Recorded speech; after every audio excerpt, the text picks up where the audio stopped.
noite a todos. Mais uma vez, a gente gostaria de dar início à nossa reunião científica magna. Hoje, então, com a presença da doutora Marcele. A doutora Marcele, que é a nossa parceira já de tanto tempo, junto com a gente aqui na Santa Casa, já ensinou muito para todos nós sobre insuficiência cardíaca.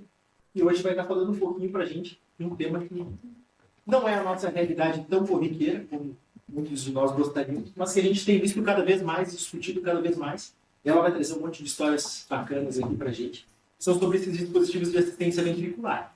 Então, a doutora Marcele é médica aqui pela PUC, fez residência de clínica aqui no HC, fez residência de cardiologia aqui em Curitiba também, depois a formação em insuficiência cardíaca e transplante no INCOR, no hospital da USP, né? E atualmente está junto com a gente ali na Santa Casa, é chefe do serviço de transplante de coração da Santa Casa, no Rocio, enfim, e coordena todo o serviço de insuficiência cardíaca dos hospitais independentes. Então, muito obrigado pela tua presença, pela tua disponibilidade.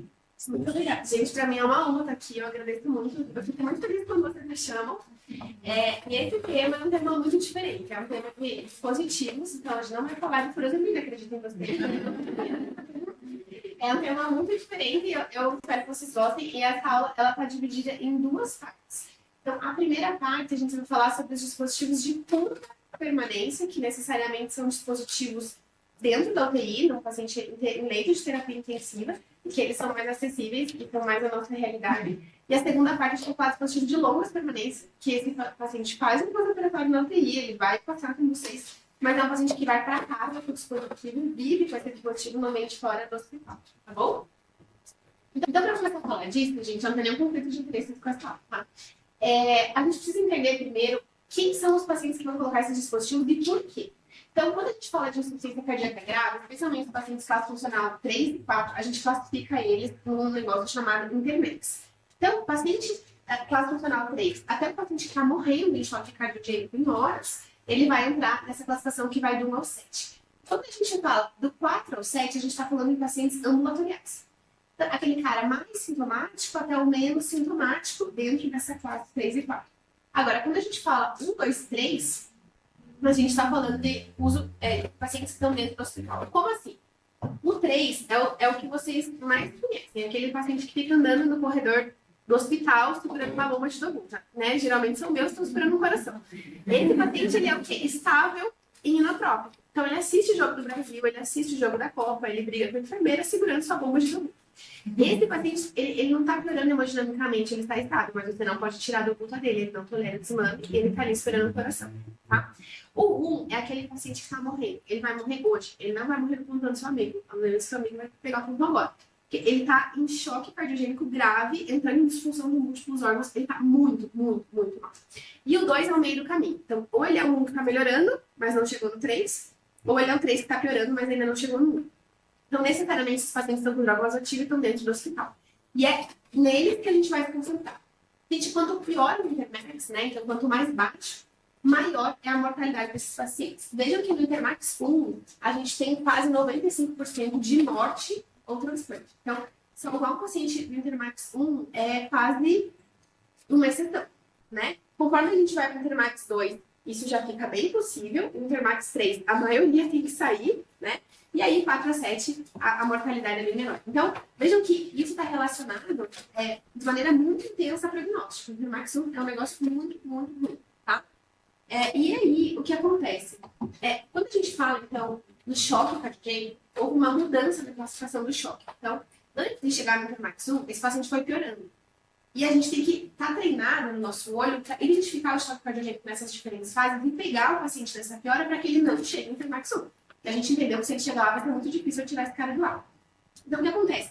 No primeiro momento, o paciente está no estágio A, ele tem risco para choque cardíaco. Ele não está em choque cardíaco, ele tem risco. No B, ele começou a tentar compensar, mas ele não está mal profundido. Ele está fazendo xixi, o lactato dele está normal, ele não está gelado, não está nada. Só que ele está intenso e taquicárdio. Então, ele está se compensando. No C, você começou a ver uma perfusão. Aqui ele ficou gelado, aqui ele está diminuindo diurese, aqui o lactato começou a subir. Aqui você vai fazer o diagnóstico, né, mais facilmente. O D está piorando muito e o E é extremo, ele está em iminência de parar. Tá bom? Então a ideia, gente, é que a gente consiga pegar esses pacientes no estágio B ou no estágio C, porque aqui a gente vai ter sucesso no uso do dispositivo. Se eu for pegar esse paciente no estágio E, talvez o meu dispositivo não vai resolver, por mais que eu queira dar suporte, eu peguei o paciente numa fase muito avançada do choque, quase que irreversível, tá bom? Então, cada fase dessa tem sinais clínicos, sinais bioquímicos, exame físico, acho que depois, né, posso disponibilizar para vocês, mas a ideia é que a gente faça esse diagnóstico de maneira bastante precoce. Por quê? Porque essa aqui é a diretriz brasileira de insuficiência cardíaca, atualizada em 2021, e ela diz para mim que quando eu estou falando de Intermax 1, 2 e 3, então estou falando dos pacientes internados e muito graves, eu vou ficar de olho nessa pirâmide do choque, e quando eu identificar o choque, eu vou ter que pensar em dispositivo. E aí, a pergunta é, qual dispositivo nós vamos colocar nesse paciente? Um balão, um Impella, um Tony Heart, um ECMO, um Centrimind ou um SCORE? Basicamente, esses são os dispositivos de curta permanência que a gente tem disponível para suportar esse choque. Então, quando a gente vai falar de dispositivo, a gente vai ter que pensar o seguinte: qual é o suporte que esse paciente precisa? Qual é a contraindicação que eu tenho? Porque cada dispositivo tem contraindicações diferentes. Qual é a disponibilidade e a expertise do meu centro? E qual é o plano de colocar esse dispositivo? Porque quando a gente põe um dispositivo, eu tenho que saber por que eu estou pondo e para que eu estou pondo e o que eu vou fazer depois que eu colocar, né? Então, olha só. Quando a gente está falando do Intermax 1 a 3, a gente está falando porque o 3 está estável quando oculta. A gente não quer pôr dispositivo nesse paciente, né? Então, a gente está falando que a gente vai pôr dispositivo no Intermax 1 e 2. Ali, eu estou falando que eu vou colocar um dispositivo de curta ou média duração. Eu não estou pensando nesse paciente daqui a 5 anos. Estou pensando nele hoje. Preciso resolver o meu problema hoje, tá? Eu vou colocar um dispositivo de curta duração. Se eu estiver falando num paciente mais estável, então Intermax 3, Intermax 4, Intermax 5, eu já estou começando a pensar que eu posso colocar um dispositivo para ele esperar um coração em casa. Ou se ele não for candidato a transplante, eu posso colocar um dispositivo de destino para ele viver o resto da vida. Eu já estou saindo da emergência. Eu estou querendo dar um plano para esse paciente, não uma estabilidade agora. Entendem? Agora, cuidado. Se o paciente estiver muito, muito mal, não tem indicação de dispositivo. Então, não existe Intermax menor que 1, né? Isso aqui é uma brincadeira. Mas é que, às vezes, o Intermax 1, ele tá tão passado que aquele paciente está em processo ativo de morte. E daí, nenhum dispositivo vai resolver. Então, quando eu coloco dispositivo, especialmente de curta duração, eu vou me perguntar se eu quero uma ponte para decisão, uma ponte para recuperação, uma ponte para transplante. Vou dar 3 exemplos rápidos disso aqui. Ponte para decisão. O paciente teve uma parada cardíaca extra-hospitalar. Eu não sei o que aconteceu. Foi um TEP? Foi um infarto? Eu não sei o que aconteceu. Eu posso canular um ECMO e levar ele para o hospital e ver o que aconteceu com ele. Isso é super feito fora do Brasil. Inclusive, na Alemanha, existe transporte aéreo para fazer a canulação de ECMO extra-hospitalar e levar o paciente de ECMO para o hospital. Super parecido com a nossa realidade. Mas é uma ponte para decisão. Eu não sei o que está acontecendo, eu vou reestabilizar a hemodinâmica e resolver o que aconteceu. Ponte para recuperação. Um indivíduo de 20 anos pegou Covid e fez uma miocardite. Eu não sei se ele vai ter ciência cardíaca resolvida. Eu não sei se ele vai morrer, eu não sei se ele vai precisar transplantar. Ele pode recuperar a miocardite, é uma inflamação aguda. Eu vou pôr dispositivo, vou suportar a hemodinâmica e vou ver se o ventrículo recupera. Ou ponte para transplante. Esse paciente já está listado, está na fila, está muito mal, não está conseguindo ficar com droga. Eu vou pôr dispositivo e priorizar emergencial coração, tá? Não curta duração. Quando eu falo em longa duração, eu posso usar como ponte para transplante, daí o paciente vai para casa, com o dispositivo esperar o seu coração em casa. Vocês vão ver isso aqui, é super feito nos Estados Unidos, onde 50% dos transplantes dos Estados Unidos são feitos em pacientes com dispositivo de ponte, tá? Então, meio. Ponte para candidatura, pacientes que não são elegíveis por transplante por algum motivo, principalmente hipertensão pulmonar e câncer, há menos de 5 anos, que podem usar esse dispositivo para se tornarem elegíveis, ou destino, quando o paciente é contraindicado e vai usar o dispositivo como terapia o resto da vida. Tá? Mas aí aqui eu estou falando de longa duração. E os dispositivos são diferentes, por isso que a gente tem que entender o que a gente quer com isso. Então, outra diferença não é só o tempo de uso e o objetivo. A terceira diferença é em relação ao que você quer suportar. Você quer suportar só o ventrículo direito, você quer suportar só o ventrículo esquerdo, ou você quer suportar os dois lados? Você também tem que saber isso quando você vai escolher o dispositivo. E aqui já está meio intuitivo para vocês verem que o dispositivo que melhor suporta a via ventricular é ECMO. Né? A gente vai aprofundar isso. Então, vamos começar aqui com o balão intraórtico. O balão intraórtico, né, é o mais básico, todo mundo aqui já teve acesso ao balão e ele é mais disponível em todos. Então, ele é o dispositivo mais usado em terapia intensiva cardiovascular do mundo. Começou a ser usado em 68, então existe uma grande expertise por de aprendizado para esse dispositivo. Ele é um dispositivo que tem 2 entradas, então numa a gente vai medir a PaN e no outro vai entrar o gás hélio. E aqui na ponta ele tem propriamente dito balão que vai insuflar e desinsuflar. Qual que é o meu objetivo com esse balão? Na diástole, ele vai insuflar. Vocês vão ver aí no vídeo, quando o coração está em diástole, o balão enche. Quando ele enche, o que ele faz? Ele aumenta a pressão diastólica na aorta. E aí ele enche melhor a coronária. Então ele perfunde melhor o miocárdio. Por isso que a gente põe um balão carótido para infarto. Porque ele vai aumentar a pressão de perfusão na coronária, no paciente que infartou agudamente. Isso me interessa muito, ok? Então ele aumenta esse fluxo sanguíneo para a coronária, ele aumenta o suprimento do oxigênio e ele aumenta o débito cardíaco em torno de meio litro a 1 litro. Gravem esse número, porque a gente vai discutir bastante sobre isso.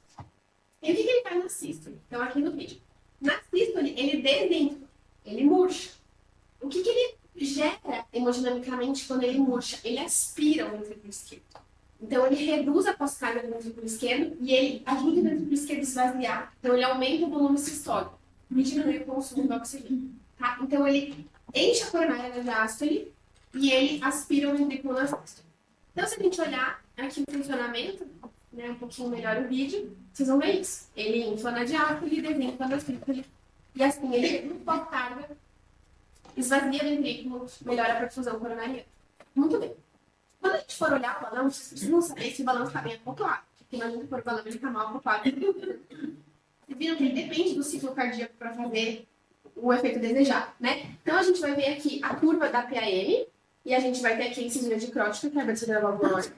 E a gente vai ter aqui a curva do balão. O balão inflou, o balão ficou com o platô do gasélio, o balão desinsuflou. Tá bom? E essas coisas têm que estar sincronizadas. Então, a gente vai ter aqui, na curva de um ciclo assistido, aqui a gente tem um ciclo não assistido. Então, sístole, incisura dicrótica e diástole. Aqui a gente tem um ciclo assistido. Então, eu vou ter sístole, incisura dicrótica, o balão inflou, eu ganhei, aqui no vermelho é o ganho diastólico, é o ganho na diástole que o balão promoveu. O balão desinsuflou, eu aprofundei muito essa curva, então é essa aspiração do ventrículo. E aqui é o pico sistólico mais baixo do que o pico sistólico não assistido, porque ele foi aspirado. Tá? Então é assim que a gente tem que olhar. A gente tem que saber se o balão está na posição certa, e ele é radiopaco, então a gente consegue ver no raio-x, ele tem que estar na horta ascendente distal sobre o lado esquerdo.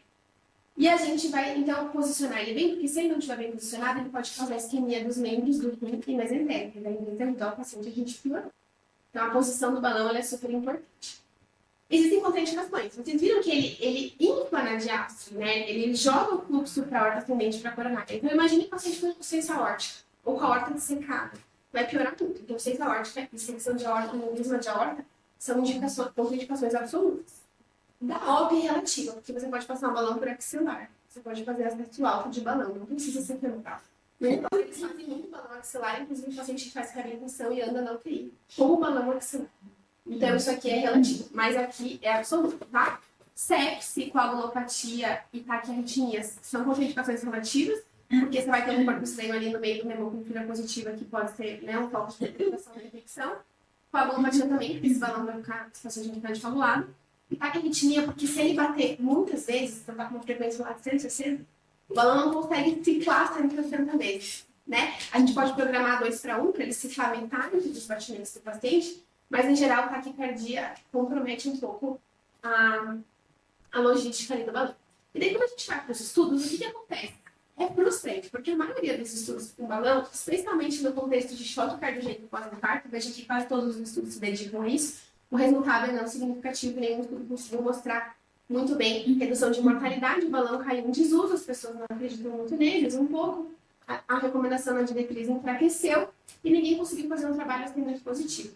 Até com meta-análises que começaram a combinar esses estudos entre si, não chegaram a desfechos favoráveis no uso do balão no pós-infarto, por uma série de motivos que a gente não vai ter tempo de discutir. Mas a pergunta que eu faço para vocês é, então se esses estudos são negativos, a gente vai chegar à conclusão que o balão não funciona? Não. Não vou mostrar para vocês por quê. Porque eu não faço coronário, faço IC. Olha só.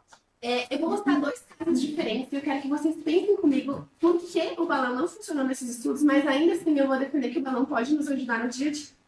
Conheço o Carlos, um paciente que teve uma síndrome coronária aguda e infartou.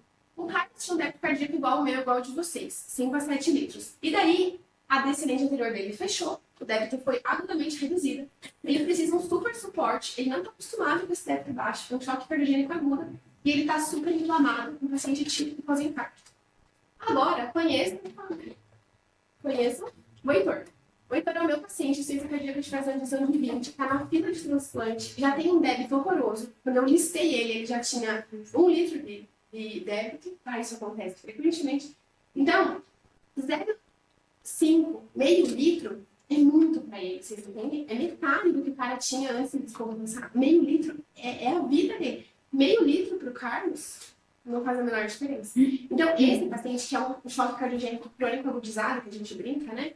Ele tem característica de vasoconstrição e aumento de pós-carga, e é um paciente adaptado a baixo débito, em que meio litro ou 1 litro pode ser muito significativo.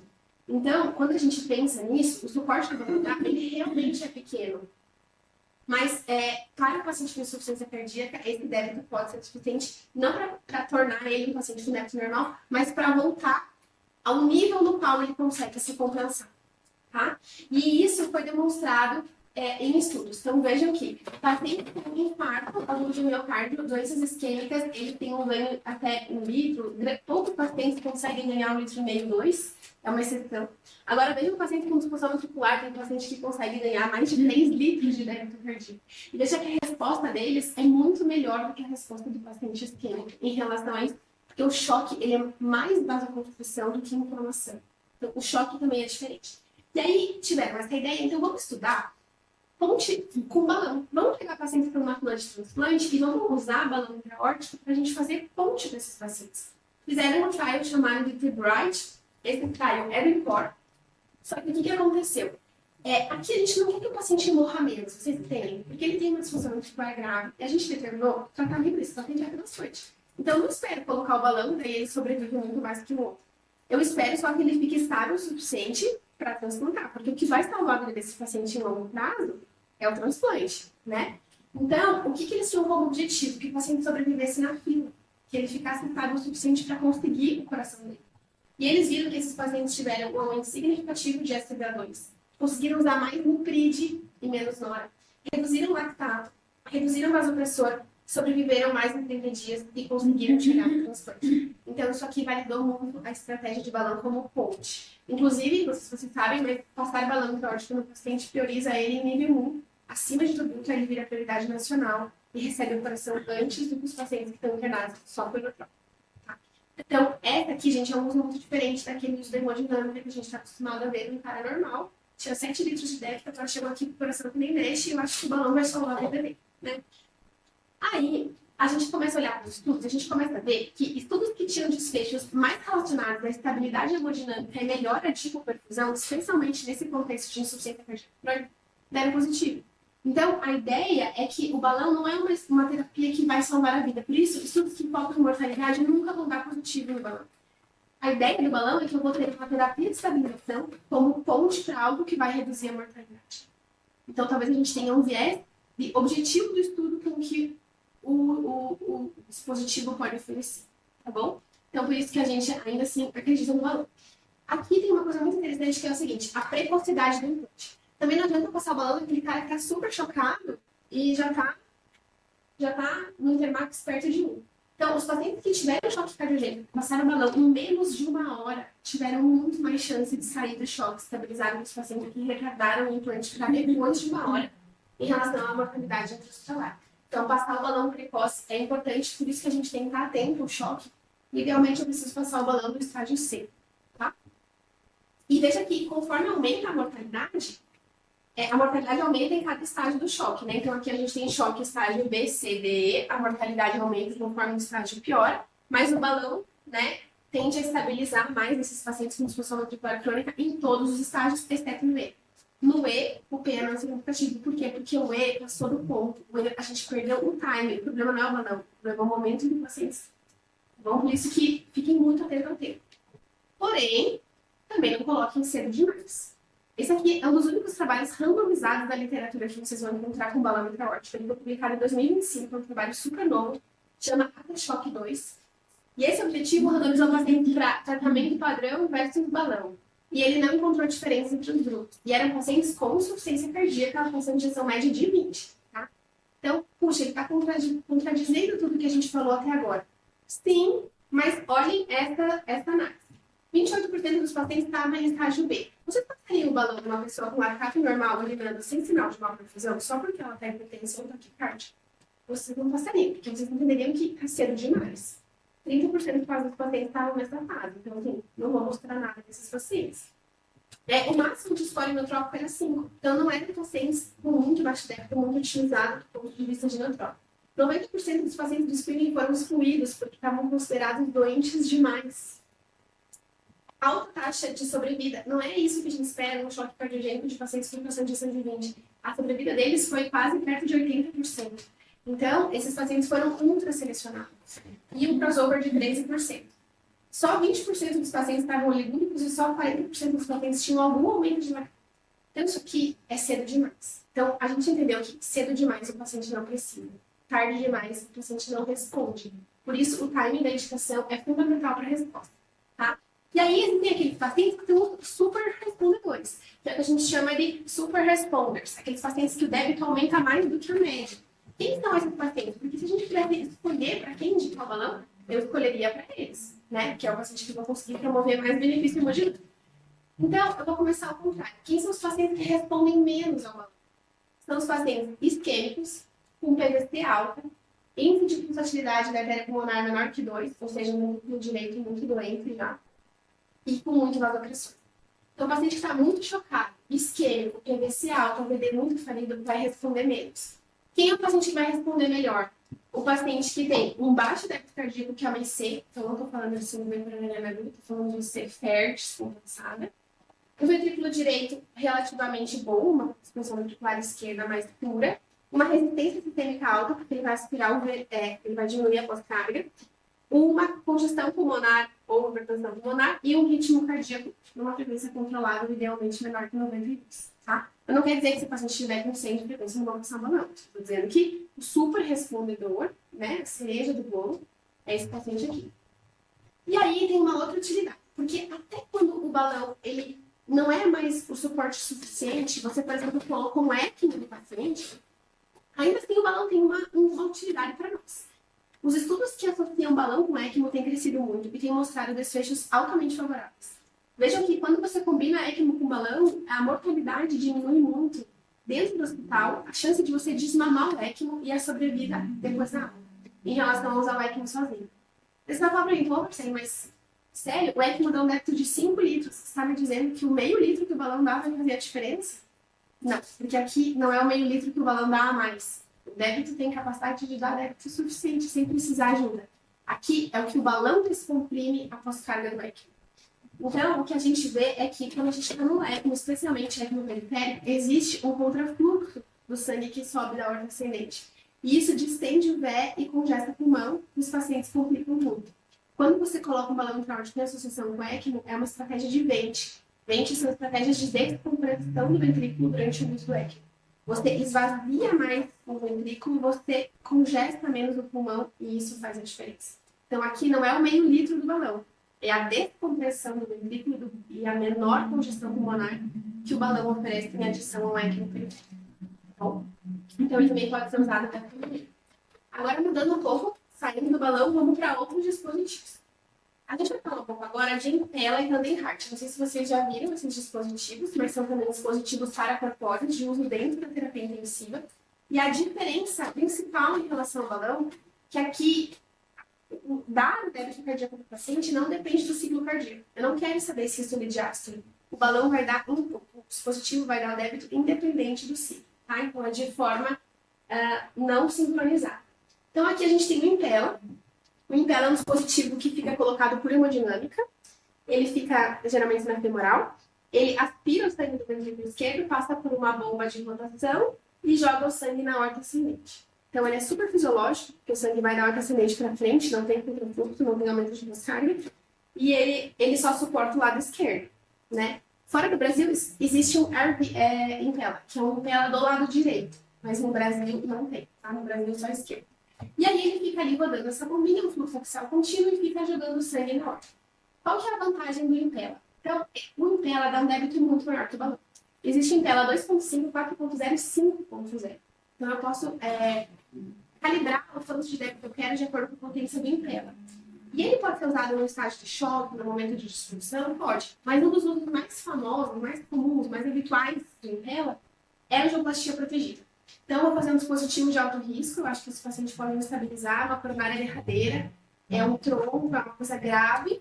Eu passo em tela, garanto o fluxo sanguíneo na horta e faço meu procedimento com calma. Isso se chama angioplastia protegida, tá?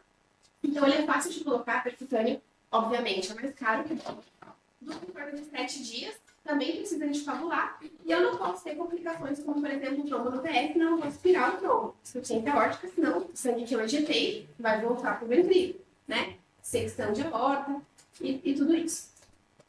E o Tandem Heart, ele é um pouquinho mais diferente, é um pouquinho mais difícil e menos disponível no nosso meio.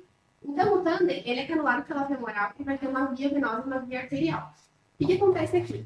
A via que a gente chama de venosa, ela vai entrar pela veia femoral, vai cair nas câmeras direitas, eu vou fazer uma punção transeptal, vou criar uma CIA nesse paciente. Eu vou aspirar o sangue oxigenado do átrio esquerdo. Esse sangue volta pela via venosa, passa na bomba e é devolvido na artéria femoral.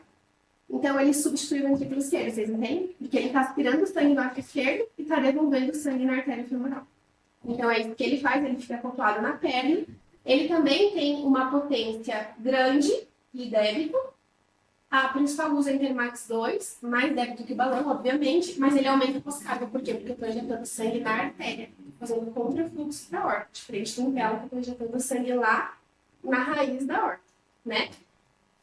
O acesso é percutâneo, e vocês já imaginam qual complicação a gente vai ter aqui. Esses pacientes, depois que ficam no ar, vão ficar com uma CIA, né? Porque fiz uma punção transeptal e vai ficar o buraquinho lá. Eu vou deixar uma CIA residual, mas ele dura entre 14 e 30 dias, também precisa de coagulares, que são mais ou menos semelhantes ao ECMO e ao balão.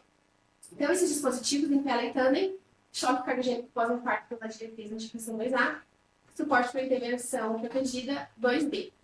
Eu trouxe aqui um caso para mostrar para vocês, porque quando eu era R1 de cardio, o Dr. Maia, né, tinha um paciente, seu Afonso, que não tomava Dadobuta por nada na vida. Nada na vida, meses de internamento.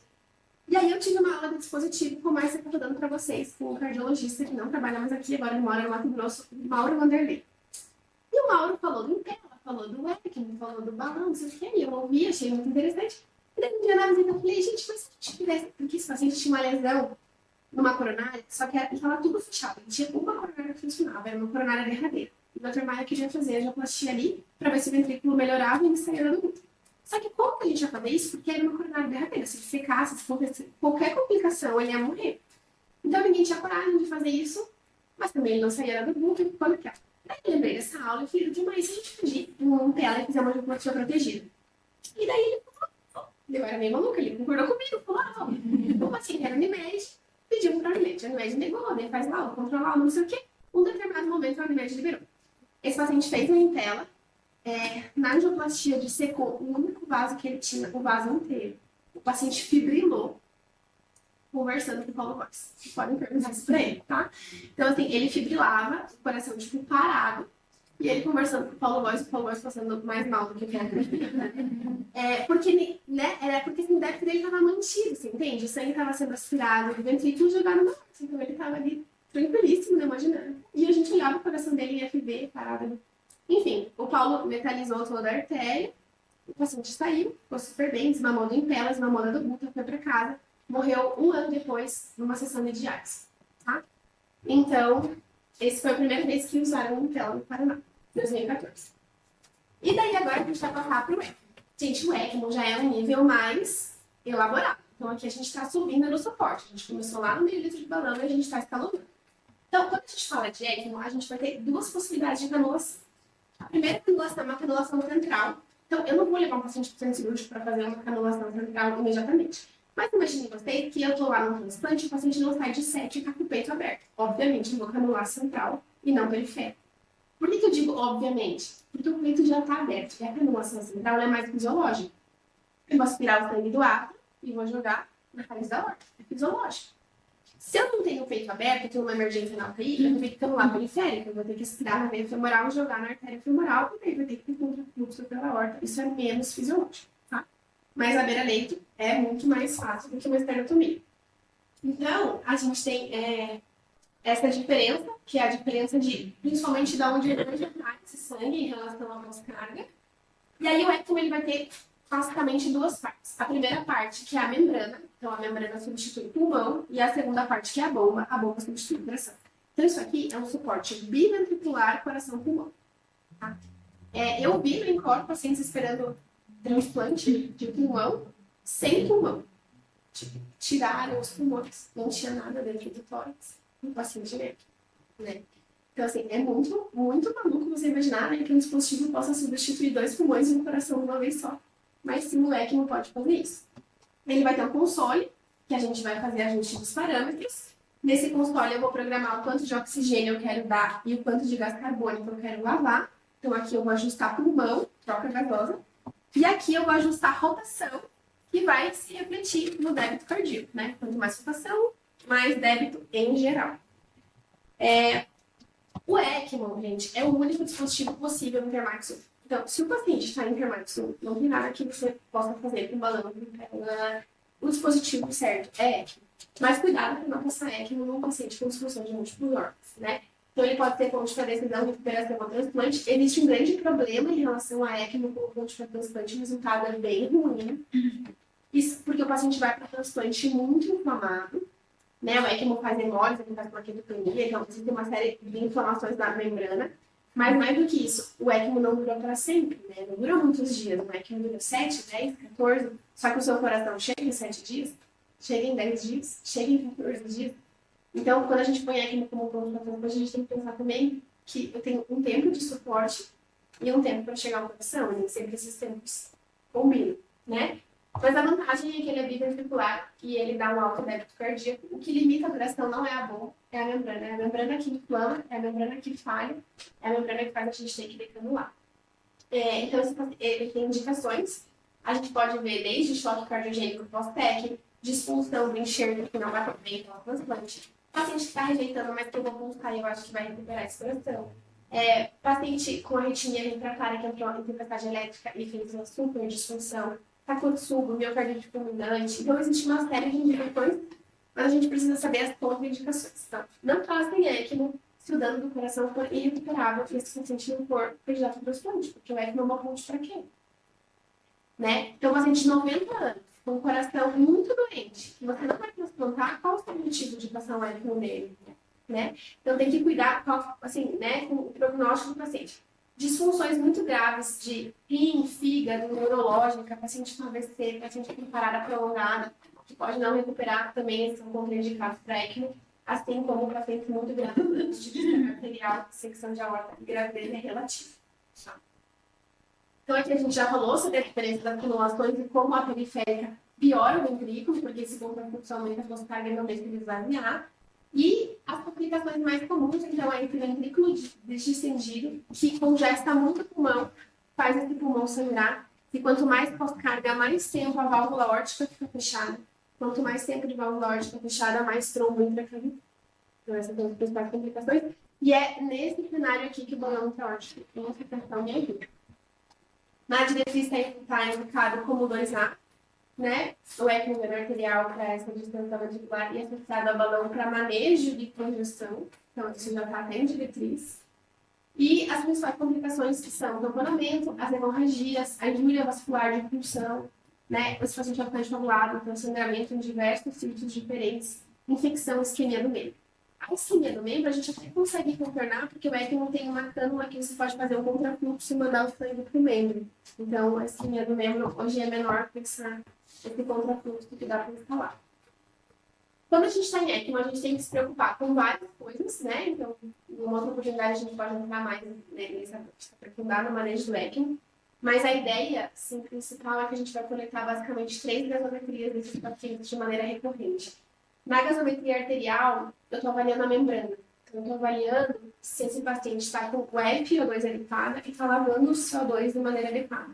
Então, eu estou avaliando função de membrana. Na gasometria da linha venosa, eu vou avaliar o suporte. Eu vou avaliar SpVO2 e vou saber se aquele débito que eu estou dando está adequado. E na gasometria do paciente, eu vou comparar com a gasometria arterial, porque a diferença de oxigênio entre elas vai me dar um indicativo de recuperação ventricular, porque aqui o sangue começa a ficar misto, o que a membrana está dando e o que o coração está injetando. Quanto maior a diferença, maior sinal de recuperação ventricular. Tá? A gente vai sempre anticoagular esse paciente com heparina não fracionada ou com inibidores da trombina. A gente vai controlar essa anticoagulação, de mais o paciente sangra, de menos trombose na membrana. E existe algo para tudo isso. As principais complicações com infecção, então veja que esse é um circuito, né, de material sintético ligado diretamente no paciente, uma infecção, uma hemocultura positiva, que faz biofilme, que gruda nesse circuito, é difícil de tratar. A biodisponibilidade dos antibióticos é diferente, então dependendo do antibiótico que você vai usar em ECMO, muda a dose, você tem que dar mais, porque uma parte fica absorvida do sistema.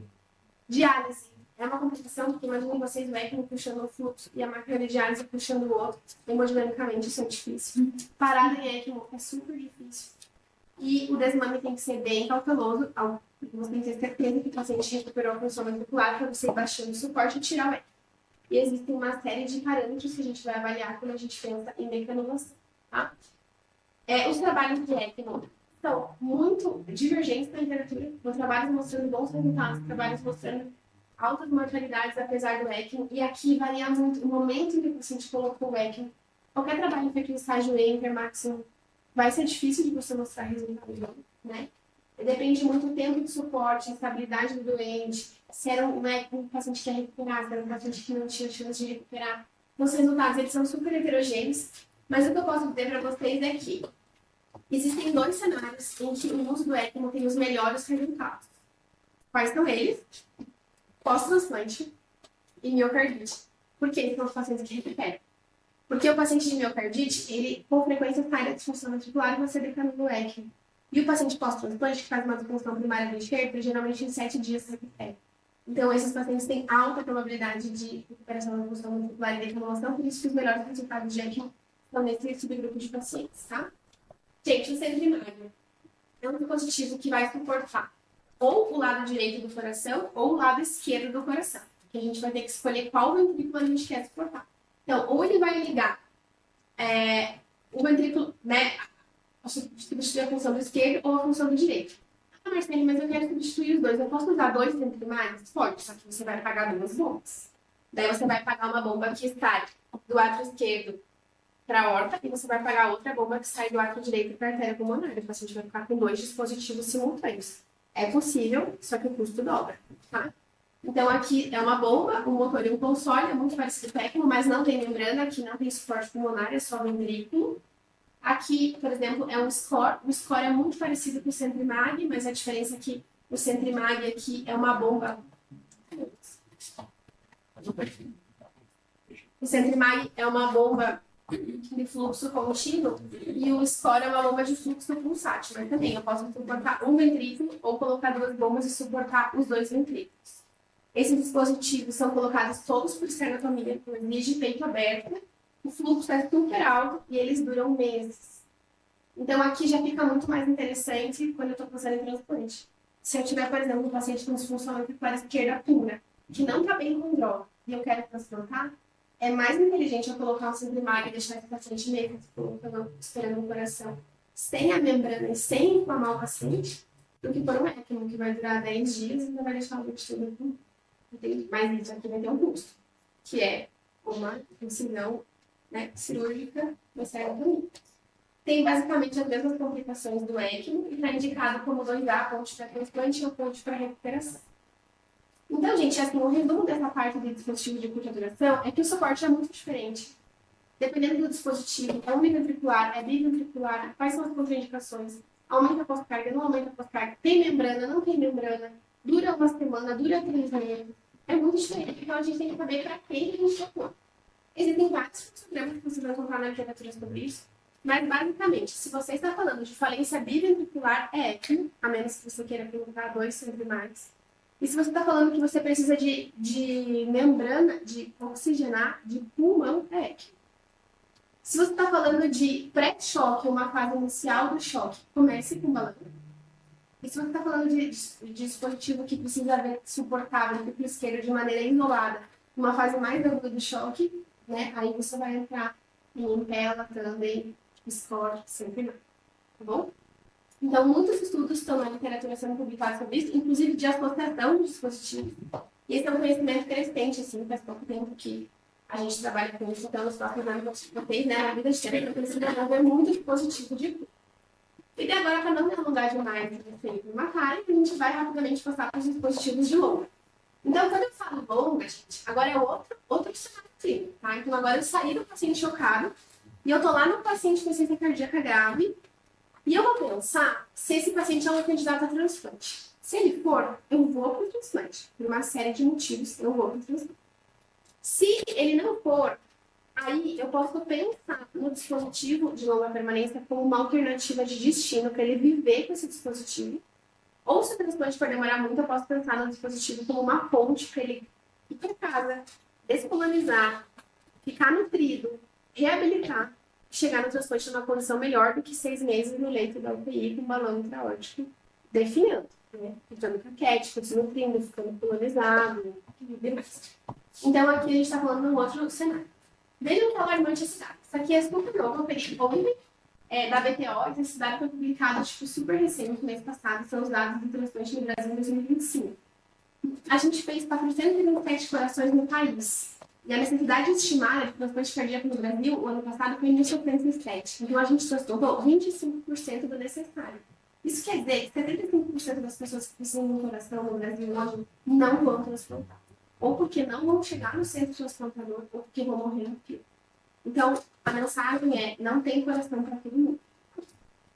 E aí, mesmo aquele cara que chega num centro especializado, muitas vezes ele se depara com contraindicações. O transplante é cheio de contraindicações. Por exemplo, mais de 70 anos, começa a ficar complicado. Hipertensão pulmonar é complicado. Teve câncer há menos de 5 anos, eu não sei se vai ter recidiva, é uma contraindicação. Então, aqui a gente começa a entrar num cenário que nem todo mundo é elegível para transplante, né? E aí a gente chega num grande ponto que é, talvez esse paciente não seja elegível para transplante, mas ele pode ser elegível para um VET. Então, quem são os pacientes que a gente pensa em colocar um VET? É aquele cara que vai ficar muito tempo esperando o coração, aqui é ponte, é um potencial candidato. Então, por exemplo, ele tem uma hipertensão pulmonar, eu não posso transplantar ele hoje. Ele não tem hipertensão pulmonar de chance, eu poderia. E esses dispositivos abaixam a pressão pulmonar. Então, e se eu colocar um dispositivo abaixo de pressão da artéria pulmonar dele e depois tiro o dispositivo do coração nativo do transplante? Isso é super possível e é muito feito, se chama ponte para candidatura, tá? E daí os totalmente contraindicados é terapia de destino mesmo. Só para você ter uma ideia, esse aqui foi o dado que eu falei para vocês antes, esse aqui é o Registro Internacional de Transplante de Órgãos, é a sociedade que coordena essa parte do transplante mundialmente, a SHLT. 50% dos pacientes transplantados hoje, mundialmente, chegam no transplante com um dispositivo que ele colocou como ponte para transplante ou ponte para candidatura. Então, no Brasil isso é raríssimo, né? A gente praticamente não faz isso, é muito raro. Mas fora do Brasil, metade dos pacientes que vão para transplante vão assim. E isso está crescendo. Olha aqui, de 2000 e... Mas está super subindo, né? E isso vai aumentar cada vez mais.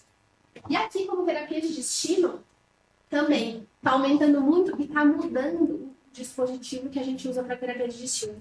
Vejam que o dispositivo está se tornando mais moderno, eu vou mostrar para vocês, a gente está na terceira geração de dispositivos, e a terapia de destino tem ganhado muito espaço, é o verde. Olha quantos pacientes, de repente, estão escolhendo por vontade própria não ser submetido ao transplante e usar um dispositivo para sempre. Então, o uso do dispositivo hoje, ele pode ser uma ponte para a candidatura, que é o laranja, ou uma ponte para o transplante, que é o roxo, mas, majoritariamente, ele é usado como terapia de destino, tá? E aí, a gente tem que saber quando que eu penso no paciente. Então, esse dispositivo, ele tem uma série de complicações que eu vou mostrar para vocês. Então, eu não penso quando o doente está muito bem, porque eu vou agregar morbidade e complicação para um cara que não precisa de suporte. E eu não penso quando está muito mal, porque também o resultado não vai ser bom, porque é o momento ideal. Então, vejam que Intermax 1 e 2 tem um resultado muito pior que Intermax 3 e 4. Então, se a gente puder escolher um paciente para pôr dispositivo, é Intermax 3 e 4. É o cara que está dependente de dobuta, ou Intermax 4, ele não está no hospital, ele não está com dobuta, mas ele fica internando toda hora, é o que a gente chama de frequent flyer, que é o paciente que vai e volta toda hora, o amigo da UTI, tá? Então, esse é o melhor candidato, porque ele está menos doente, mas suficientemente doente. Consegue entender isso? E qual dispositivo a gente vai pôr? Então, olha como começou essa ideia. A primeira geração eram dispositivos de fluxo pulsátil, que é mais ou menos parecido com o Score que eu mostrei para vocês. Então, aqui é uma bomba pneumática de ar, ela infla, e quando ela infla e desinfla, ela propulsiona o sangue para frente. Esses dispositivos tinham muitas complicações, muitas dificuldades de manejo. Depois eles evoluíram para a segunda geração, que é o HeartMate 2. Eu vou mostrar para vocês no final um paciente com HeartMate 2, um vídeo bem legal. O HeartMate 2 ele já tinha uma bomba de fluxo contínuo. Aqui o paciente não tem pulso. Se você pegar nele, não tem pulso. Porque o fluxo da bomba é contínuo, então não tem sístole, não tem diástole, não tem pressão arterial, não mede manguito, não tem. Ele só tem PAM, vista por sonar. Tá? Mas aqui melhorou muito, mas vejam que ainda é um dispositivo de longo circuito, dobraduras, acotovelamentos. E o sangue, ele tinha contato com esse fluxo axial. A terceira geração, que é o que a gente tem hoje, é um dispositivo muito menor, um circuito muito menor. O sangue não entra em contato direto com o metal, é uma bomba de fluxo contínuo, mas é levitação eletromagnética. Tá? Então tem menos hemólise, menos cisalhamento, menos trombo, menos disfunção de circuito. Então, como tudo na tecnologia, as coisas foram melhorando. Então aqui a gente pode ver a diferença real do tamanho dos dispositivos. Né? Assim, absolutamente menor. E vai melhorar mais ainda, vou contar para vocês nos próximos passos nessa evolução.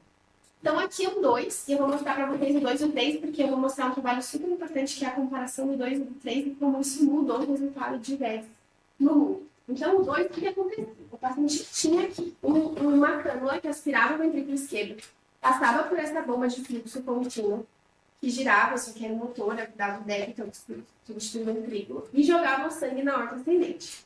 Só que para funcionar, essa bomba precisa de energia elétrica. Então esse paciente coloca um driveline que sai pela barriga. Esse driveline fica conectado no controller, que eu programo os parâmetros do dispositivo, e em 2 baterias. Então, o paciente tem que andar com essas baterias o dia todo. Se ele estiver em casa, ele vai ficar conectado direto na tomada. Se ele sair de casa, ele vai levar suas baterias. Cada par de bateria dura 18 horas, ele ganha 4 pares de baterias, e aí ele vai trocando se ele for ficar em casa fora de casa mais do que 18 horas. Se ele estiver num lugar com energia elétrica, ele carrega direto na tomada. Tá?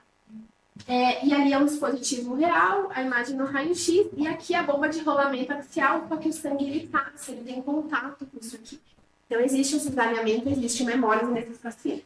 Aqui é o 3, que é muito mais moderno. Então o que acontece? Ele aspira direto a ponta do ventrículo esquerdo e joga na horta ascendente. Ele é muito menorzinho, dá para ver no raio-x. E aqui, essa bomba, ela faz de titânio. Ela faz levitação eletromagnética, ela não cisalha, ela não encosta nos eletromagnéticos, ela não quebra em massa. O LDH desses pacientes é mais baixo, a bilirrubina indireta desses pacientes é praticamente normal. Então, a hemólise é muito, muito reduzida. E vejam que, olha o tamanho desse circuito, né? Olha quantos lugares pode ter um trombo, um problema aqui. Olha que circuito pequenininho, então também menos espaço de circuito, tá? E aí o resultado dessa comparação é que, como vocês podem imaginar, o resultado do HeartMate 3 é muito melhor do que o HeartMate 2, né? Então os pacientes viveram mais, né? E tiveram menos complicações. As principais complicações que eram sangramento, porque esses pacientes estão descoagulados, AVC e trombose de bomba foram drasticamente reduzidas. A que mais reduziu foi a trombose de bomba, por conta dessas questões do circuito. E AVC e sangramento, porque o novo dispositivo precisa ser descoagulado com um RAP entre 2 e 3. O dispositivo anterior tinha uma descoagulação mais intensa e usava antiagregante junto. O HeartMate 3 não precisa aspirina. Em relação à sobrevida, gente, a sobrevida ela é alta, tá? Então, vocês podem ver lá que ela chega a 82% no primeiro ano. Isso é parecido com o transplante. A sobrevida do transplante hoje é 80% no final do primeiro ano. A sobrevida do HeartMate também. Aqui, ó. 24 meses. 9 meses aqui. 81% a 82% no final do primeiro ano. Então, o HeartMate 3 vive mais que 2, mas vive quase que igual ao transplante cardíaco. Com todas essas complicações da energia elétrica, da anticoagulação. Mas o transplante também tem as complicações da imunossupressão, das biópsias, da rejeição. São complicações diferentes, mas a gente conseguiu chegar num nível em que a sobrevida se equipara. A sobrevida vem crescendo ao longo de décadas, então vocês podem ver que conforme o tempo vai passando a gente está melhorando. Isso é por conta da modernização dos dispositivos, mas também da expertise curva de aprendizado e cuidado. Então, agora, nessa década que a gente, nessa fase, nessa era que a gente está, a sobrevida melhorou bastante em relação aos anos de 2010. E ela também é muito semelhante em relação ao objetivo, como ponte para candidatura, ponte para transplante ou terapia de destino. A terapia de destino é um pouquinho pior, porque esses pacientes frequentemente também são mais idosos e mais comórbidos, contraindicados para o transplante. Então, naturalmente, são pacientes mais graves. Tá? A qualidade de vida dos pacientes melhora muito, inclusive pacientes super idosos, acima de 75 anos, que eles consideram super onde para dispositivo, né? A qualidade de vida melhora muito e a sobrevida deles é boa no dispositivo. E esse paciente é um paciente potencialmente contraindicado para o transplante apenas planetário. Né? As principais contraindicações. Então, quando que eu não posso pensar que, puxa, esse candidato não é bom para dispositivo? São os pacientes com disfunção hepática grave, disfunção renal grave em diálise, disfunção ventricular direita moderada grave ou desnutrição muito avançada. São as principais dentre essas, tá? Eu vou chamar a atenção para o ventrículo direito. Essa aqui é o grande calcanhar de Aquiles, é o grande ponto. O ventrículo direito do paciente precisa ser bom. Porque vocês viram o que o dispositivo faz? Ele aspira o VE e joga na mão. Se o VD for ruim, esse VD não vai aguentar os 5 litros de pré-carga que ele vai receber. Ele estufa, rechaça o septo para a esquerda e o dispositivo aspira o septo. Então, o VD precisa ser bom. Então, os pacientes passam por uma rigorosa avaliação do ventrículo direito antes do implante. Os principais problemas são disfunção do VD, porque o VD ele continua sendo tratado. Os pacientes continuam com treco, beta-bloqueadores, espiral no forchito. Mas você está ali com uma bomba substituindo o ventrículo esquerdo. Beleza, mas o ventrículo direito está assim, ele não músculo também, ele precisa tratar também. Então, eles continuam tratados. E a principal causa de falência desses dispositivos é o VD disfuncionando a longo prazo, ou seja, a cardiopatia foi evoluindo do lado direito do coração e não veio suporte aqui. Outras complicações, eventos neurológicos de sangramento, infecção, principalmente infecção do driveline, trombose de bomba se tornou muito raro e hemólise também se tornou muito raro. Esses pacientes basicamente morrem, né, por disfunção do ventrículo esquerdo e eventos neurológicos, disfunção neurológica. Esse caso aqui, gente, é um caso muito legal, que é a primeira paciente do estado do Paraná a colocar o HeartMate 3. Ela é uma paciente nossa do Hospital do Sul. E eu vou contar um pouco o caso dela para vocês, porque isso aqui foi feito no mês passado, agora, dia 10 de maio. Eu fui para São Paulo com ela. Ela participou de um projeto do PROAD, do Sírio-Libanês, que fornece esses dispositivos para os custos. Claro que é uma quantidade super limitada por ano. E ela foi selecionada dentro de todos os estados do Brasil. Essa menina é super jovem, ela tem 37 anos, tem 5 filhos, desenvolveu insuficiência cardíaca na gestação do último filho, uma menina de cardiopatia pericárdica. Como ela entrou em contato com sangue de 5 bebês, ela tem um painel de 100%, ela é imunizada, é impossível achar um doador para ela.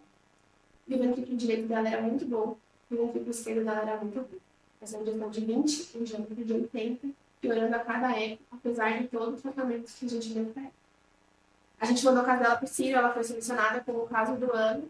A gente foi para lá, eu viajei com ela no Dia das Mães, 10 de maio agora. Essa aqui é a Aline, que vocês super conhecem, né? Trabalha no Você junto comigo também, cardiologista. Essa aqui é a enfermeira do Você também chama ali. Então a gente foi para lá, ela só foi submetida a um implante. Eu vou mostrar para vocês aqui um pouquinho de como isso funciona ao vivo. Essas imagens, né, são reais. Então, aqui a gente vai colocar o corte, porque para a gente instalar na ponta do ventrículo esquerdo aquele metal, né, a bomba, eu preciso furar o ventrículo esquerdo. Então aqui é como se fosse uma lâmina que ele vai fazer esse buraco na ponta do ventrículo esquerdo. E dá uma angústia, né? Não dá uma angústia? Sangra muitíssimo, né? E ele vai tirar ali a ponta do ventrículo esquerdo, vocês vão ver que dá para ver até o músculo capilar, assim. O tamanho do pedaço.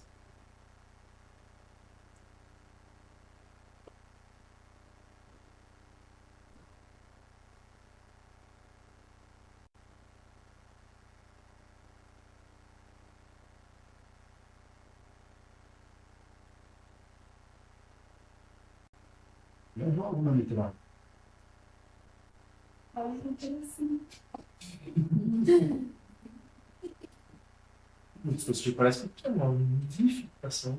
Olha o tamanho do pedaço do miocárdio que vai sair. Eu não sei pra vocês, mas eu trabalho com esse assim, cada miocárdio importa, né? Eu queria devolver ele, mas tudo bem. Eu não sei vocês, mas né, com fração de gestão baixa, cada célula faz diferença. E deixa guardado. Assim, Queria deixar lá em casa, caso precise colocar ele novo. E vocês acreditam que esses pacientes que recuperam a função, eles são explotados, eles fecham ali, imagina esse cicatriz que fica no outro corpo. Olha lá, o tamanho que saiu, fica um super buraco. E daí eles encaixam, né, na estromosa, aqui o suporte da bomba, e depois eles colocam a bomba, ok? E daí fica esse aspecto final. A bomba, aqui o tubo, entregando sangue na horta. E aqui ela vai ter o funcionamento junto com o coração. Junto com a bomba. Esse aqui é a minha mão, tá? Essa é a minha aliança, não podem ver. Então, a minha foto para mostrar o tamanho real do dispositivo. Esse é o tamanho real do dispositivo. Ele também tem um driveline, também tem um conector, também tem uma bateria de nós no cartridge. Qual que é a evolução disso aqui? Tirar o driveline, tirar as baterias, liberar o paciente da energia elétrica e isso ser carregado por indução através de uma bomba de rotação acoplada no pulmão. Daí uma vai carregar a outra. Mas não faz sentido, você pode não carregar. Mas exige um acoplamento muito certo da posição do pulmão do coração para que ela se carregue. Mas a ideia é carregar por injeção e liberar o paciente da energia elétrica. Esse é o futuro do dispositivo. Aqui uma foto para vocês verem como é o pico. Então aqui é o driveline saindo da barriga dela. Então fica um buraquinho. Esse aqui é um grande problema, porque a infecção do driveline aqui viu o filme é um super pepino. Então, eles são super rigorosos, os pacientes são muitíssimo orientados, a enfermagem é altamente treinada, curativa com luz estéreo, com substâncias específicas, com gases, mil coisas para evitar a infecção de driveline, mas nada curativo esse aqui. Então, sai driveline e aqui tem um outro curativo que prende o cabo para que não haja vibração no deslocamento. Então, fica assim.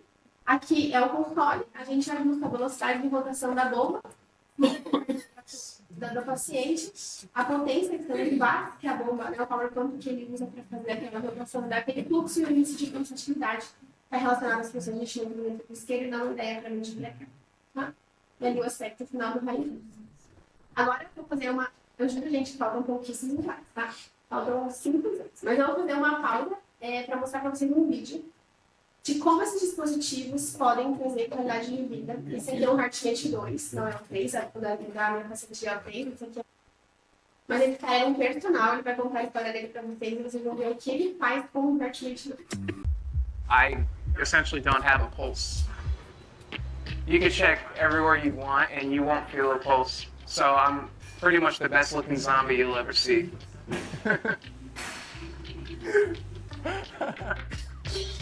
My name is Andrew Jones, and I'm a professional fitness model living with an artificial heart. I always have to have batteries charging. At night when I'm going to bed, I'll plug my phone in, and then I'll plug myself into the wall outlet and make sure I have power overnight.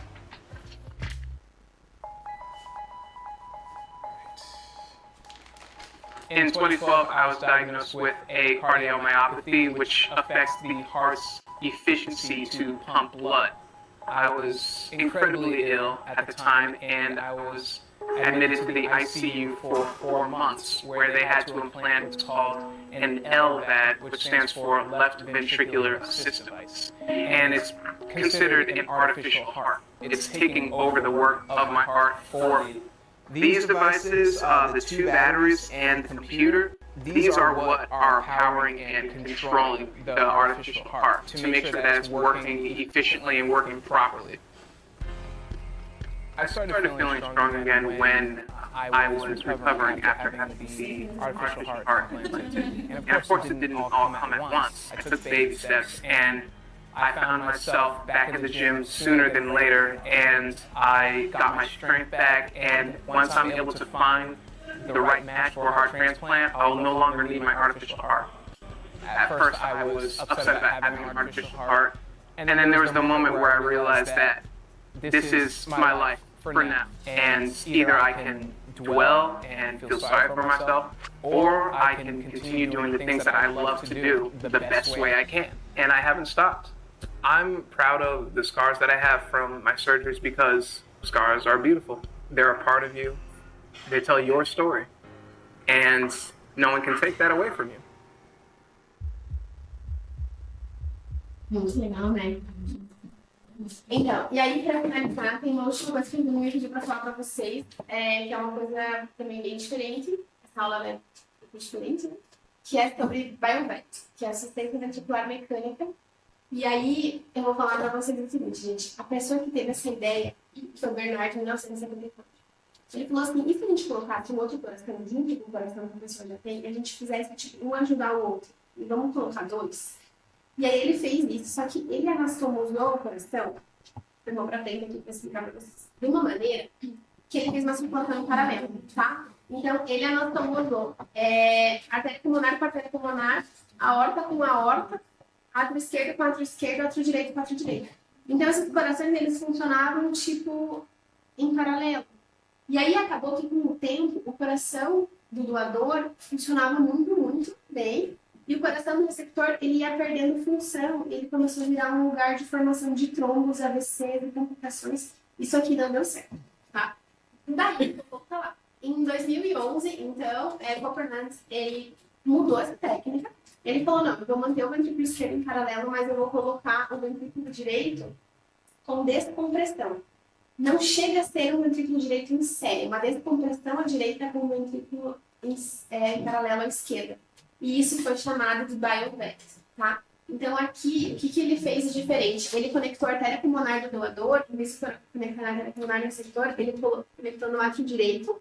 Então, uma parte do sangue que vem para as câmaras direitas do paciente, ele é drenado, na verdade, uma parte do sangue que vem pela cava superior, vem para o coração do doador, e depois cai para as câmaras direitas, e as câmaras esquerdas estão funcionando em paralelo. Então, ele descomprime um pouco a câmara direita e ajuda no bombeamento da câmara esquerda. Então, isso foi melhor, só que ainda assim, esse ventrículo direito, ele ficava um pouco subutilizado. E existiam complicações ali. Então, em 2020, Gaiotto et al., que é esse que vocês estão vendo na foto. O Gaiotto é um médico cirurgião cardiovascular do INCOR. Ele é tipo um Claudinei do INCOR, pra vocês entenderem. Tá? Ele é o cirurgião cardíaco mais amado, que faz todos os transplantes, vocês veem então a mãe bilateral, o pai, todo mundo gosta dele. Ele faz o caso de piste, todo mundo ama ele. Claudinei do INCOR, tá? E eu tive o prazer de passar com ele na residência e não foi proporcional. Então, em 2020, ele modificou a técnica do Copernic e ele conseguiu colocar uma drenagem da cava end-to-end de maneira que ele fez o coração direito, é esse aqui, o coração direito em série e o esquerdo em paralelo. Então, o sangue da cava superior vem do coração do doador, passa por todo o circuito do coração do doador, a artéria pulmonar coloca no átrio direito, daí ele vai para todo o circuito direito do receptor. Então, é uma continuidade. A cava superior passa por todo o sangue do doador e depois pelo lado direito do receptor. Então, é em série. E aí, isso mantém esses ventrículos funcionando e viáveis. E o esquerdo é em paralelo. Daí, ele conecta a aorta com a aorta, átrio esquerdo com átrio esquerdo. Daí, ele fica funcionando em paralelo. Qual que é a vantagem disso? Como eu mantenho viável, eu alivio muito a hipertensão pulmonar. O objetivo disso é aliviar a hipertensão pulmonar, é descomprimir o ventrículo direito do receptor. A cava inferior continua vindo para cá, ele só drena totalmente a superior. Tá? Então a cava inferior continua na anatomia normal. Aí eu baixo a pressão arterial desses pacientes. Quando eu consigo isso, eu faço um twist. Eu tiro o coração do receptor e rodo as anastomoses do doador e ele fica com um transplante ortotópico. Então, isso foi feito num paciente paliativo do INCOR, em 2020 foi publicado, quando ele escreveu a técnica. Era um paciente que tinha hipertensão pulmonar, não podia ser submetido a transplante, e nós, no SUS, não temos dinheiro para colocar um heart-mate, baixar a pressão pulmonar e fazer uma ponte. E aí ele fez uma ponte biológica, o paciente baixou a pressão pulmonar, foi transplantado, e hoje é um paciente transplantado. Então, ele descobriu essa técnica há 100 anos. Tá bom? Então, gente, o que eu queria deixar para vocês de mensagem é que quando a gente tem uma assistência ventricular, a gente precisa saber o que a gente quer com a assistência, quanto tempo de suporte eu preciso, qual é a necessidade de débito que eu tenho, qual é o intermax do meu paciente, quais contraindicações ele tem, o que o meu centro tem disponível e o que eu sei fazer. Como vocês viram, você está trabalhando, não é uma coisa que uma pessoa vai fazer sozinha, né? Então, a gente precisa saber o timing do procedimento, o timing é tudo. O antes você agrega uma comorbidade que o paciente não precisa, e depois você não resolve por uma maneira igual de qualquer jeito. Então, o timing é a grande chave, para isso a gente precisa de um cartão. Esses pacientes são monitorizados continuamente, todos esses ajustes são feitos por Sondan, e laboratório. Precisa de uma equipe multidisciplinar para cuidar desses pacientes. E quando bem indicado, gente, desde do cara que vai colocar ECMO no choque cardiogênico, até aquele cara que a gente viu ali no vídeo, os resultados estão bons, mas ele precisa ser bem indicado. Tá? Então, eu agradeço vocês pela oportunidade e pela disposição de estar aí. E tem uma curiosidade, Marcelo, que eu vinha pensando muito, assim, até porque quando a gente lê, a gente vê como terapia para ponte, esses pacientes que ficam aguardando transplante, pensando, por exemplo, no cenário de ECMO, num paciente desse, uma insuficiência cardíaca grave, esse paciente, putz, eventualmente tem uma parada, tem as particularidades, mas vamos supor que esse paciente fique em assistolia. Aí a gente, um paciente que eu não sei como vai ser a recuperação, está internado, está em assistolia, mas o cara está conversando contigo, está falando. Obviamente um dilema bioético, né? De como a gente vai conduzir esse caso, e pode ser que esse paciente não receba recuperação, não tenha, a gente precisa fazer uma alimentação de suporte e desligar esse aparelho para o cara neurologicamente bem acordado, conversando. Existe alguma orientação em relação a isso? Do tipo, bom, é uma terapia de ponte, mas essa ponte às vezes pode não chegar, ou a gente até uma ponte para decisão, né? Alguma coisa nesse sentido. Então, eu acho que, imagino que deve ser um dos casos mais dramáticos também que a gente pensa nesse contexto. Desculpa, o problema do tipo de transplante em ECMO é que não é só o neurológico, né? Muito disso, numa situação hipotética que o neurológico do paciente está normal.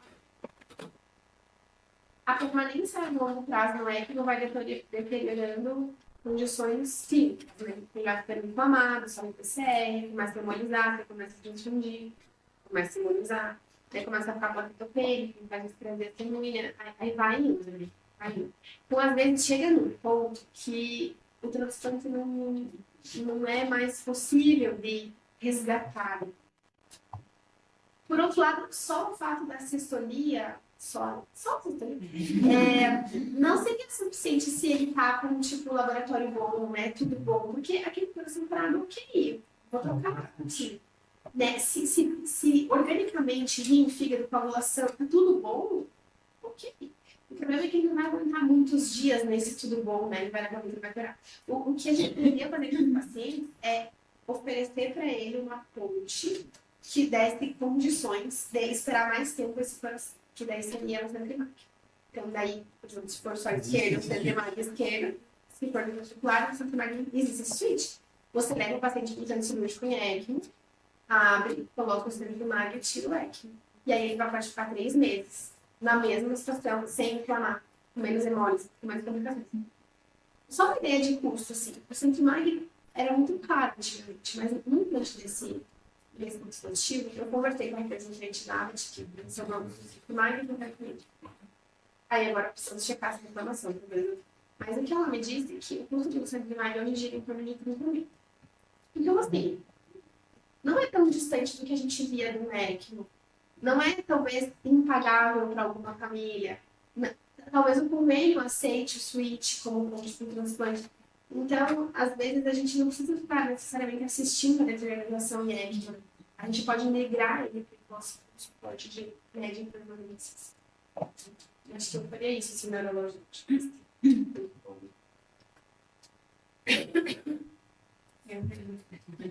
Primeiro, parabéns pela aula. Eu sempre adoro assistir essas aulas. Você é sempre muito didática, é muito bom te ouvir.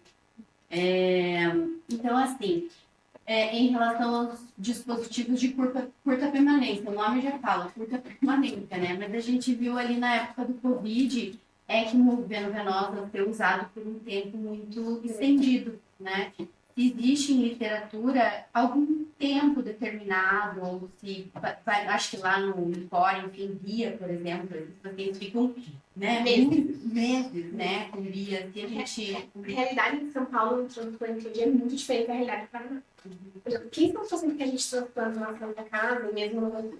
é o paciente que vem de casa. De vez em quando é o meu cliente que está passando o Noguta pela enfermaria comprando alguma coisa no Oliveiras. Mas Esse paciente Intermax 3 é um pouco, assim. A maioria em São Paulo, ao contrário. Fazia 2 anos que eles não transplantavam ninguém que veio de casa, se eu não transplantaram uma mulher que veio de casa. Eles ficaram tipo, nossa, ela veio de casa. A maioria deles estava com um metrópole, tipo, 100% e 50% com balão.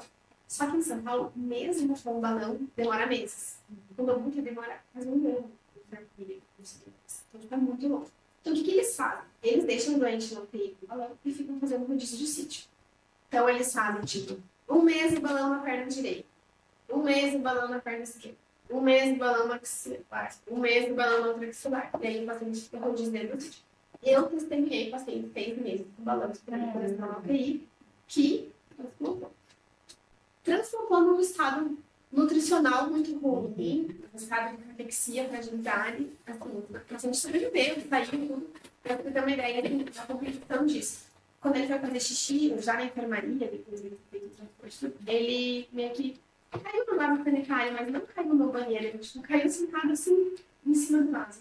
Ele fez uma fratura óssea de coluna, de vértebra, por osteopenia. Osteoporose, cara, é muito jovem, mas ele consegue ser deitado na cama com balão na perna. Então, assim, por isso que nos Estados Unidos eles acham surreal isso, né? Eles colocam esse dispositivo do oxigênio, mandam ele pra casa e falam assim, vou tirar o coração, eu te ligo, você vem aqui, a gente tira tudo e tal. O menino vai chegar melhor nutrido, descolonizado, né? Mas assim, o que na realidade no Brasil é rodízio de sítio de balão, meses, e eles só trocam no sítio quando tinha algum sinal de complicação. Tipo, o pulso tá ficando meio fraquinho, o pé tá meio gelado, já, o cateca tá com uma secreçãozinha meio feia, troca o sítio.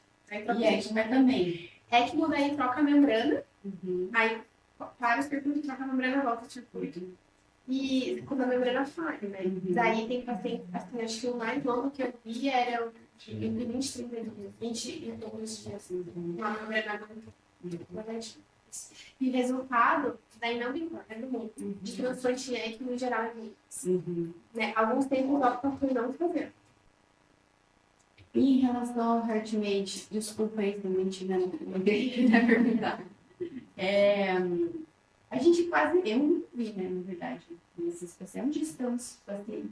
Do dispositivo? Então, ó, no Brasil hoje existe mais ou menos, esses dados são mais ou menos, tá? Porque os dados que eu conversei com mais ou menos 30 pessoas vivendo com esses dispositivos.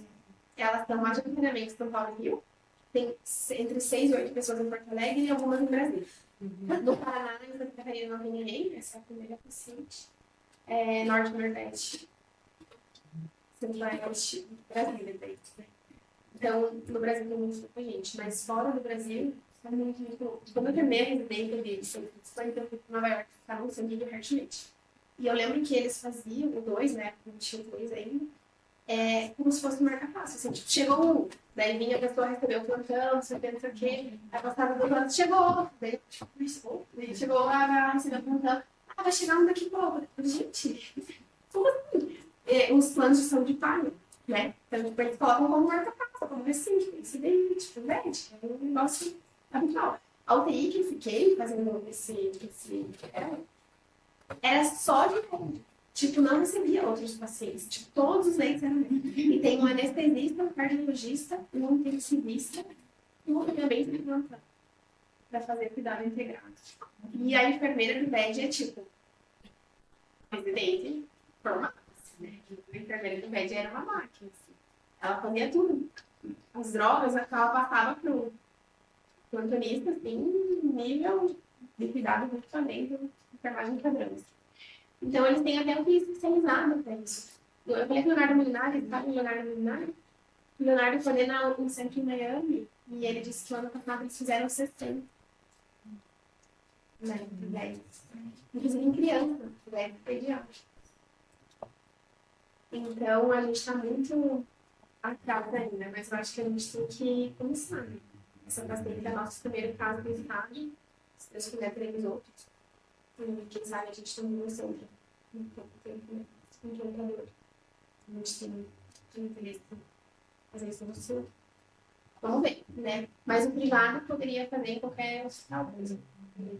Eu acho que alguns anos atrás, teve um paciente que colocou aqui.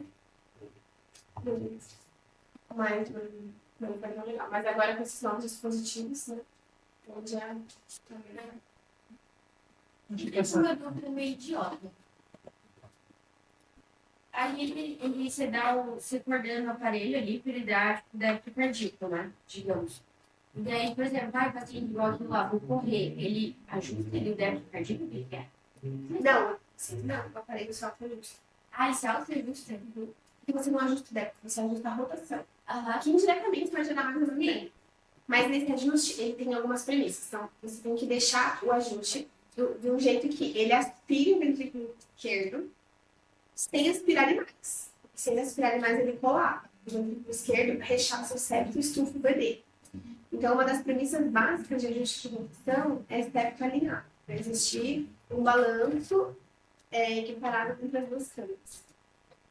E a outra questão é a volemia. Se o paciente tiver diarreia, vômito, desidratação, você diminui a volemia. Daí aquela mesma rotação vai virar uma aspiração muito forte, vai também fazer isso.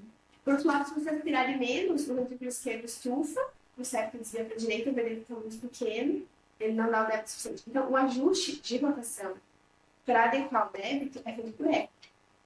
Porque como você tem a rotação ideal? Campo teste. É um protocolo que a gente faz no eco, ajustando as rotações e vendo quanto isso gera de débito, quanto isso gera de pressão, o alinhamento certo, o equilíbrio dos ventrículos e o alinhamento da válvula em relação ao mitral. A saída, o flow, não está bem alinhado, tudo isso é ajustado por eco, não é o paciente que ajusta. A gente ajusta durante o ecocardiograma. Mas aí se ele tinha algum quadro, tipo, agudo, Aí, hoje ele não vai para ele apita. Vamos supor que ele fez uma hipovolemia, tem todo diarreia, o aparelho começa a ficar baixo fluxo, e vai para o hospital e ajusta. Ou faz soro, ou o quê? Aí vai. Aí, por exemplo, esse paciente não tem pressão. Então, imagina esse paciente chegando pronto para você. Você vai pegar o manguito, zero. Você vai palpar fluxo, zero. Você vai escutar batimento, não tem. Então, tipo, como que a gente faz? A gente sabe sonar de grávida, assim, então a gente escuta a braquial, a radial, tem uma de sulfados e você só descobre a PM. Você não tem sístole de ácido, você tem só PM. Então esses pacientes, eles têm um nível de cuidado diferente, né? Para uma cirurgia, para uma intercorrência clínica, para um internamento, para uma busca de pronto-socorro, para uma hospitalização de UTI. Então exige um cuidado específico. Por isso que a ideia é que sejam centros capacitados e que sempre aliviem o cuidado desses pacientes, porque ele tem cuidado do treinamento médico, de enfermagem, de terapia, tudo isso. Mas é super possível. Minha pergunta é mais vida real. Paciente em choque cardiogênico, com dobuta, balão, taquicárdico, cardíaco, está prejudicando o ganho do balão. Qual que é a medicação de escolha para controle de frequência cardíaca? Já vou falar de ivabradina, que seria melhor. Ivabradina, se for ritmo sinusal, né? Tem que tentar uma ataque sinusal, porque ela vai identificar a condição do nosso sinusal. Agora, se for muita sístole, que o paciente está chocado, muita droga, ou FA é outra resposta, daí a ivabradina não vai fazer nada. Daí não vai resolver. Beta-bloqueador é contraindicado, verapamil de tiazem é contraindicado. Digoxina você pode tentar, digitar ali, né? Mesmo mas o efeito nem sempre é bom. Então, daí a gente teria que abaixar a mulher uma frequência mínima para acoplar o balão. Só que cuidado, assim, com isso, porque também ataque cardíaco em geral é consequência, né? Compensatória. Então, se ele está com 70 de frequência, a gente tenta deixar 90, talvez essa redução muito grande de frequência descompense ele, porque ele está com um estoque tão baixo que aquela frequência compensatória. Daí, quando você baixa muito agressivamente, a frequência fica pior o déficit, né? Então, tem que encontrar uma frequência. E mais, gente? Acho que essas técnicas novas que tem do transplante heterotópico, algumas coisas assim, tem algum caminho a ser feito ou não acaba sendo uma coisa mais experimental? Hein? A gente fala que no transplante, fala de transplante heterotópico. O Xeno é diferente, né? O Xeno é tipo, não tem valor para todo mundo, vou criar um porquinho para mim, desvalorizar o porco, tornar ele compatível e usar o coração dele para mim. Daí a gente está trabalhando com tipo, disponibilidade de órgão e rejeição, né? Agora aqui a ideia dele era fazer um VED biológico para tornar os pacientes com hipertensão pulmonar elegíveis. Então o que ele quer fazer aqui é uma ponte para candidatura barata, né? Ele fez um caso, publicou.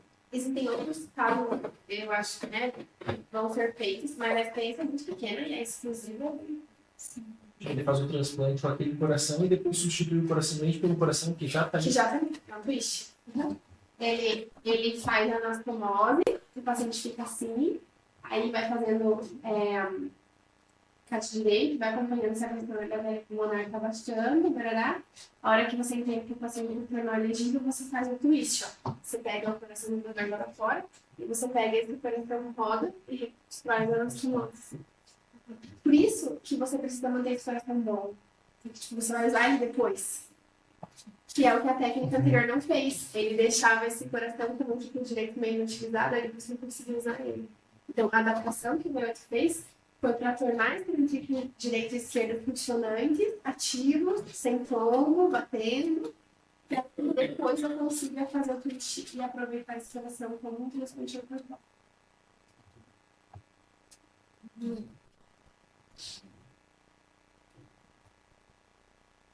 Não, Marcelo, primeiro, assim, é muito legal ver o teu entusiasmo, né? Eu acho que você está há muitos anos montando essa aula, ela está muito bem montadinha, muito baseada em evidência, vai num preciso, bastante legal. Eu já estou numa outra fase da vida, eu já participei de muitas tentativas de montar um heart clinic, seja no Marcelino, seja no Inter, seja no Inter, e é incrível como as coisas não decoram. Então a gente fica sempre falando dessas coisas, da dificuldade do custo, mas eu acho que também tem uma dificuldade do nosso ambiente acadêmico, do nosso ambiente profissional, de montar times que tenham tempo ideal, e você deve ter dificuldade de criar parceiros, né? Porque não dá para poder fazer isso sozinho, para poder fazer essas coisas acontecerem. Em outros lugares elas acontecem. Acontece em São Paulo, acontece em Porto Alegre, que hoje é uma cidade menor. Tem uma coisa que eu quero saber um pouco por que nós não montamos Heart Clinic integrativo. E segundo, Porto Alegre tem hospitais enormes, né? Tem hospitais de 700, 1.200 leitos. Curitiba não tem isso. Curitiba é muito fragmentado. A maior parte dos hospitais privados, mesmo dos hospitais públicos, tem alguma coisa como 200 leitos. Um pouquinho mais, um pouquinho menos. O que fragmenta demais. Também, você montar um time, ele tem pouco dentro, daqui a pouco ele está montado, ele tem um monte de reunião, e aí não vende. Eu queria ver um pouco de você trazendo a responsabilidade para nós, que a gente fica colocando no estudo. Não, eu acho que tem algumas maneiras, assim, na minha visão. A primeira é alguém que queira. A disponibilidade do indivíduo. Porque isso aqui não é letivo. Não tem hora para acontecer. Exige dedicação, fora do horário comercial e disponibilidade. Então, assim, por exemplo, eu trabalho com transplante, eu estou acostumada a ficar dormindo com o meu celular do lado, 3 da manhã, e ir para o hospital, porque eu quero comprar transplante, ficar lá enchendo o saco que você não no telefone, pode ser no rosto também. Então, assim, mais todo mundo quer isso, né? Ou as pessoas querem trabalhar com economia assim. Então, assim, você está disponível para ser o integrante do cartão que vai ficar 24 horas, vai estar fazendo a hora que o paciente chocar, porque você não vai chocar para pôr um ECMO, você não pode ir amanhã. Então, a primeira coisa é a disponibilidade. A segunda coisa é a qualificação da mão de obra. Eu vejo que, assim, existe muito pouco na cardiologia, imagino que na medicina intensiva também, pessoas que estejam... mesmo na cardio, pouquíssimas pessoas que interessam por insuficiência cardíaca, dispositivos, assistência, e se capacitam com isso. Então, acho que é pouca mão de obra qualificada, pouca disponibilidade, porque talvez a remuneração não seja proporcional à dedicação. Né? Então, quanto você ganha para fazer parte de um que está disponível 24 horas por ano? Assim, da casa vai encanar, a terceira cardiologista do cartinho está disponível, lá, cuidar do ECMO, colocar o vagina, ou tudo isso vai ser, tipo, gratuito, e daí eu estou deixando de fazer meu consultório, dar aula na PUC, porque eu vou sair dos outros vínculos, não vou ganhar nada. Então, existe a questão da remuneração. A outra questão que eu vejo, assim, é a questão da integração. Né? Por exemplo, eu preciso de um cardiologista como esse, um cardio, um intensivista, um cirurgião cardíaco, alguém de hemodinâmica, um infecto bom, frequentemente um médico bom. Essas pessoas têm que se entender. Elas não podem brigar. Elas têm que conversar e fazer a mesma coisa, né? E o alinhamento de condutas é desafiador, né? Então a gente vai pegar um monte de pessoas especializadas que queiram se dedicar, que vão receber uma remuneração para isso e vão ter que se entender, né? E aí os pacientes como surgistas em Curitiba estão muito distribuídos na cidade. Porque se existisse um hospital de pais, né, super qualidade, com centro privado, então a gente vai... Mas é um pouquinho no Marcelino, um pouquinho no Graça, no governo Constantino, né? Daí onde fica o centro de cardiologia da cidade. Na Santa Casa a gente faz o SUS, né? Que tem um centro muito, né? Como Cruz Vermelha, como o canal também muito volume. Mas eu, apesar de todo esse lado negativo, eu ainda tenho uma esperança que um dia alguém vai querer montar isso, que vai existir uma estrutura, porque existe um apoio institucional também. A direção tem que viabilizar esse time e tem que dar o suporte, porque a gente indica que o positivo não tem, desse paciente fica vários dias na UTI, eles vão me cobrar que acaba no vermelho, longa permanência que dá.